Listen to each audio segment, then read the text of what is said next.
بسم اللہ والصلاۃ والسلام علی رسول اللہ۔ ایک سوال ہمارے پاس آیا کہ کیا قطب شاہی اعوان کو فطرانہ اور زکوٰۃ دے سکتے؟ دیکھیے، قطب شاہی اعوان یہ بنو ہاشم میں سے، لہٰذا ان کو فطرانہ اور زکوٰۃ نہیں دے سکتے۔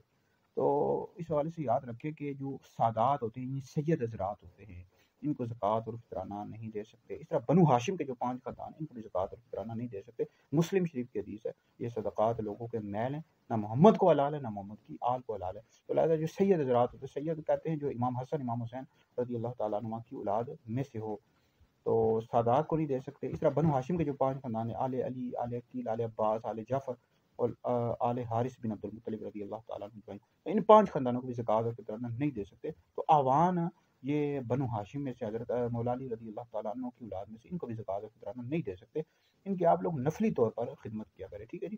زکوٰۃ اور فطرانہ یہ اس طرح اپنے اصول فروع کو، یعنی ماں باپ، دادا دادی، نانا نانی، اور اس طرح اپنی اولاد کو، پوتا پوتی، نواسا نواسیوں کو نہیں دے سکتے، اصول فروع کو بھی نہیں دے سکتے، اس طرح سادات کو، بنی ہاشم کو نہیں دے سکتے۔